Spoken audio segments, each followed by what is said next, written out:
दोस्तों नमस्कार, स्वागत है आप सभी का एजुकेशन मंत्रा में। दोस्तों केवीएस परीक्षा निरस्त करने की मांग उठ चुकी है। पीएम मोदी को साक्ष्यों सहित जो पत्र है वो लिखा गया है और साथ ही साथ सोशल मीडिया प्लेटफॉर्म पर यह मुद्दा काफ़ी ज़्यादा ट्रेंड में है केवीएस एग्ज़ाम को रद्द करने का।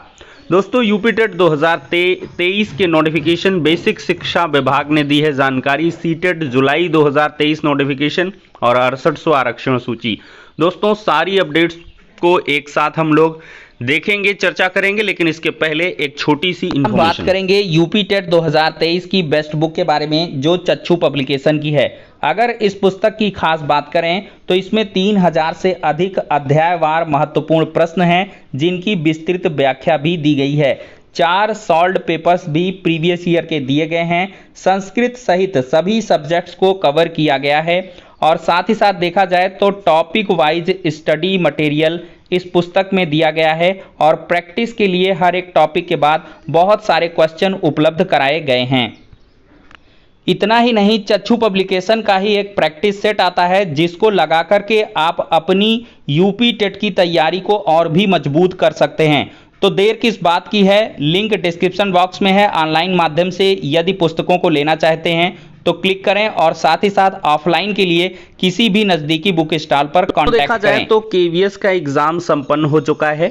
इसकी सभी जो प्रारूपों की आंसर की है वो भी आ चुकी हैं, चाहे वो पीआरटी हो, टीजीटी हो या और कोई पोस्ट हो। लेकिन सबसे बड़ा और असल मुद्दा जो है वो अब शुरू हुआ है, क्योंकि जो मेहनतकश छात्र थे उनके आंसर की के बाद मार्क्स कम आ रहे हैं, लेकिन जो जालसाज हैं उनकी संभावनाएं हैं कि उनके नंबर काफ़ी ज़्यादा होंगे, क्योंकि सीटेट को लेकर देश के कई कोनों से जो पेपर सॉल्व जैसी घटनाएं हैं इस प्रकार की आई हैं। तो देखते हैं एक रिपोर्ट। दोस्तों ये देखा जाए तो केवीएस टीजीटी परीक्षा में सेंध रिमोट पर सिस्टम लेकर सॉल्व हुआ प्रश्न पत्र, पेपर सॉल्व करते हुए सॉल्वरों का वीडियो भास्कर के पास। दोस्तों ये जो भास्कर के पास वीडियो था ये काफ़ी ज़्यादा व्हाट्सएप पर वायरल भी हुआ था। दो तीन जो सिस्टम पर जो है प्रश्न पत्र को खोलकर बैठे थे और ऑनलाइन क्वेश्चन पेपर को सॉल्व किया जा रहा था। स्क्रीन पर 2 कर्सर से साबित है सीपीयू से छेड़छाड़ और जैमर बाईपास की भी घटनाएं हैं। तो ये साफ करती हैं कि कहीं ना कहीं काफ़ी बड़े मात्रा में जो जालसाजी है वो हुई है। जो संचालक ब्लैक लिस्टेड है उसके नाम बदलकर खोला गया दूसरा सेंटर। तो ये घटना आपने समाचार पत्रों में भी पढ़ी होगी और जो वायरल वीडियो है उसको भी आपने देखा होगा।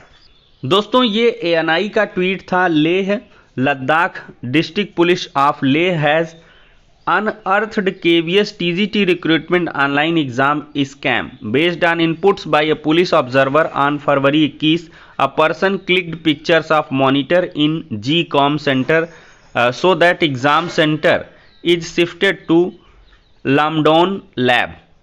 PD नित्या SSP लेह। तो लेह से भी इस प्रकार की खबर आई थी।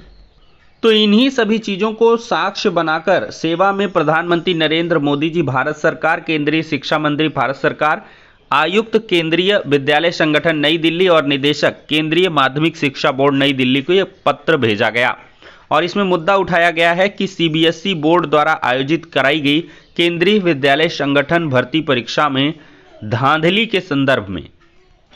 इसमें बताया गया कि सीबीएसई बोर्ड द्वारा केंद्रीय विद्यालय संगठन के लिए भर्ती परीक्षा आयोजित कराई गई, जिसका टेंडर एक विवादित कंपनी एप्टेक को दिया गया, जो पहले से कई राज्यों में भर्ती परीक्षा में धांधली की वजह से विवादों में घिरी रही और ब्लैक लिस्टेड है। लेकिन सीबीएसई बोर्ड द्वारा बिना कंपनी की बैकग्राउंड हिस्ट्री जाने उसे केवीएस रिक्रूटमेंट एग्जाम कराने का टेंडर दे दिया गया।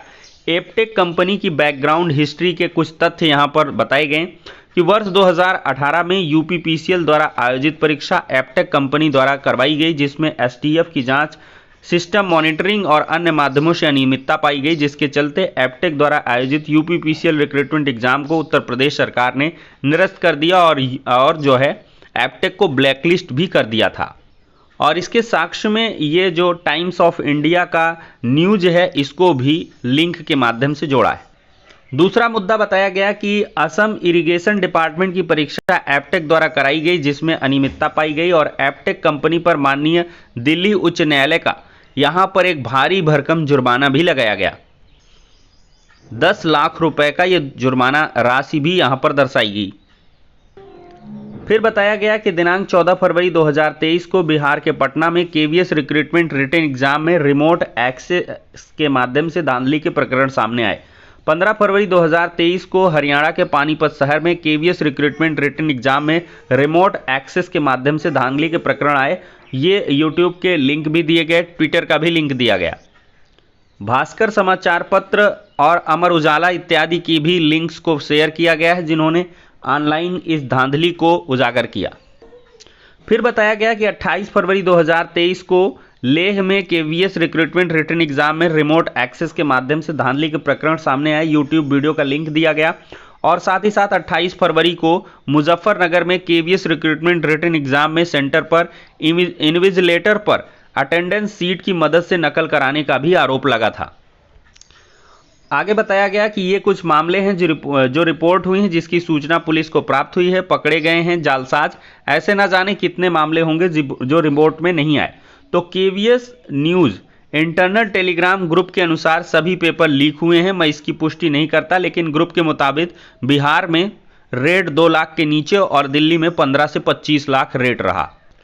फिर आगे बताया गया कि केवीएस केवल 14 फरवरी को 2 परीक्षा केंद्रों पर आयोजित परीक्षा प्रशासनिक कारणों का हवाला देते हुए निरस्त करके दोबारा परीक्षा कराई गई, लेकिन बाकी दिनों जितनी भी परीक्षाओं में धांधली हुई, जिसके संबंध में समाचार पत्रों में खबर प्रकाशित हुई, जिन शहरों में परीक्षा में गड़बड़ी हुई, वहां की पुलिस ने प्रेस कॉन्फ्रेंस के माध्यम से मामले को बताया। इन गड़बड़ियों पर सीबीएसई बोर्ड, केंद्रीय विद्यालय संगठन चुप्पी साधे हुए हैं। धांधली के संदर्भ में किसी तरह का कोई एक्शन केवीएस सीबीएसई बोर्ड द्वारा सार्वजनिक रूप से नहीं लिया गया। इससे ऐसा प्रतीत होता है कि संबंधित प्रतिष्ठित संस्थाएं केवीएस सीबीएसई बोर्ड भी धांधली के प्रकरण की जांच को लेकर गंभीर नहीं है। मात्र इस भर्ती को पूरा कराना है, बिना किसी धांधली की जांच के। केवीएस सीबीएसई बोर्ड द्वारा इस भर्ती परीक्षा की जांच न करवाना केवीएस सीबीएसई की निष्पक्षता और पारदर्शिता पर प्रश्न चिन्ह खड़े करता है। केवीएस सीबीएसई बोर्ड के रवैये से जल्दी मामले को रफा दफा करना प्रतीत होता है। इस मामले में केवीएस सीबीएसई की तरफ से कोई स्पष्टीकरण भी जारी नहीं हुआ। तो इन सभी तथ्यों को यहाँ पर ध्यान करवाते हुए परीक्षा को निरस्त करके सुचितापूर्ण ढंग से पुनः परीक्षा एक अच्छी कंपनी के माध्यम से करवाने का यहाँ पर जो आग्रह है पत्र के माध्यम से किया गया है और सभी को ये पत्र भेजा गया। ये मामला भी दोस्तों समाचार पत्रों में आया था। अटेंडेंस सीट में छिपा उत्तर लिखा पेंच दे रहा था इन्विजिलेटर, दूसरे छात्रों ने किया हंगामा। तो ये मुजफ्फरनगर डिजिटल सेंटर पर कदाचार के आरोप में परीक्षा का बहिष्कार किया गया था और ये मामला जो है काफ़ी ज़्यादा प्रकाशित हुआ था। बैरिया में रोड पर जमा होकर जो हंगामा था वो भी छात्रों ने काफ़ी ज़्यादा किया था। सबसे बड़ा सवाल तो यही रहा कि ऑनलाइन परीक्षा में भीतर कैसे पहुंची उत्तर लिखी सीट। सीबीटी यानी कंप्यूटर बेस्ड टेस्ट में होने वाली परीक्षा की व्यवस्था पर अब सवाल खड़े हो रहे हैं। अभ्यर्थियों की एंट्री से पहले सघन तलाशी ली गई। पर्स, बेल्ट समेत अन्य सामान वाहन बाहर भी जमा करवा दी गए। बावजूद इसके केंद्र के भीतर सॉल्व किए हुए उत्तर की कॉपी कैसे पहुंच गई। अब दोस्तों देखते हैं कि क्या कुछ इस मामले में होता है या नहीं भी होता है। खैर, छात्रों ने ट्वीट के माध्यम से परीक्षा को निरस्त करने का और जाँच करने का जो अभियान है वो चला रखा है। अब देखते हैं कि इस पर क्या कुछ एक्शन लिया जाता है केवीएस की तरफ से या सीबीएसई बोर्ड की तरफ से या भारत सरकार की तरफ से। अब दोस्तों यूपी टेट 2023 के नोटिफिकेशन पर हम चर्चा कर लेते हैं। बेसिक शिक्षा विभाग इसको लेकर लगातार जानकारियां दे रहा है। ये डिपार्टमेंट ऑफ बेसिक एजुकेशन का ट्वीट है। उत्तर प्रदेश बेसिक शिक्षा विभाग की तरफ से जल्द एग्जाम का नोटिफिकेशन जारी किया जा सकता है। नोटिफिकेशन जारी होने के बाद अभ्यर्थी ऑफिशियल वेबसाइट updilet.gov.in पर जाकर आवेदन कर सकेंगे। और यहाँ पर दोस्तों देखा जाए तो इनके द्वारा Navbharat times, India times, UPTT 2023 notification जल्द जारी होगा। विभाग ने दिया बड़ा अपडेट, इस न्यूज को भी टैग किया गया है। तो मतलब साफ है कि बेसिक एजुकेशन डिपार्टमेंट जो है लगातार इसकी जानकारी दे रहा है। देख सकते हैं यहाँ पर उत्तर प्रदेश शिक्षक पात्रता परीक्षा 2023 की अधिसूचना विभाग द्वारा जल्द जारी की जाएगी। ये सबसे पहले ट्वीट आया था और लाइव हिंदुस्तान की जो खबर थी उसको अटैच किया गया था। जी न्यूज़ की एक खबर थी उसको भी अटैच किया गया था। तो कहीं ना कहीं दोस्तों जो हलचल है वो यूपी बेसिक एजुकेशन डिपार्टमेंट की तरफ से बताई जा रही है। लेकिन ये कहीं ना कहीं प्रामाणिक नहीं है, चूंकि updled.gov.in ये पुराने में होता था। अब जो होगा वो नए शिक्षा सेवा चयन आयोग के माध्यम से होगा। और जो दोस्तों इंटरनल इन्फॉर्मेशन है उससे ये मतलब समझ में आया है कि जो सबसे पहली अधिसूचना होगी नए शिक्षा सेवा चयन आयोग की वो यूपी टेट को ही लेकर होगी। पहले यूपी टेट कराया जाएगा, फिर टीजीटी पीजीटी के एग्ज़ाम हो जाएंगे, असिस्टेंट प्रोफेसर का एग्ज़ाम होगा, और फिर इसके बाद लास्ट में सुपर टेट का भी एग्ज़ाम देखने के लिए मिल सकता है। तो दोस्तों इस प्रकार से आप लोग नज़र बनाए रखें और तैयारी करें। अब बात कर लेते हैं सीटेट जुलाई 2023 नोटिफिकेशन की। दोस्तों जो कि सीबीएसई की तरफ से जो सीटेट का एग्ज़ाम है वो सफलतापूर्वक कंडक्ट कराया गया है और इसका रिजल्ट भी जारी किया जा चुका है फाइनली। अब सीटेट की जो जुलाई की तैयारियां हैं वो शुरू हो चुकी हैं और ऐसी सूचना निकल के आ रही है कि अप्रैल महीने में सीटेट जुलाई का नोटिफिकेशन जारी हो जाएगा। इसी वजह से काफ़ी जल्दी चीज़ों को कंडक्ट कराया गया है और सीबीएसई का पूरा ध्येय है, क्योंकि केवीएस भी हो चुका है, अब उनका पूरा जो लक्ष्य है वो सीटेट जुलाई 2023 को लेकर है। चूंकि केवीएस का रिजल्ट वगैरह आता रहेगा, आंसर की आ गई है, अब रिजल्ट बहुत जल्दी आएगा और सीटेट की तैयारियां शुरू हो चुकी हैं। तो आप लोग भी तैयारी करना शुरू कर दें। जो भी सीटेट में चूक गए हैं वो लोग जो है दिसंबर में चूक गए तो जुलाई आप बिल्कुल क्लियर कर लें। अगस्त सितंबर तक आपका जो रिजल्ट है वो भी आराम से आ जाएगा और फिर इसके बाद आप सुपर टेट के लिए तैयार हो जाएंगे और यूपी टेट का भी नोटिफिकेशन इसी दरमियान आपका आ जाएगा। अब दोस्तों 6800 आरक्षण सूची की अगर हम बात करें तो इसका जो फाइनल ऑर्डर है, होली का अवकाश समाप्त हो चुका है। अब ये 13 मार्च को सुनाया जाएगा, ओपन कोर्ट में यह आएगा और फैसले के बाद 6800 आरक्षण सूची का जो विवाद है वो हमेशा के लिए खत्म हो सकता है।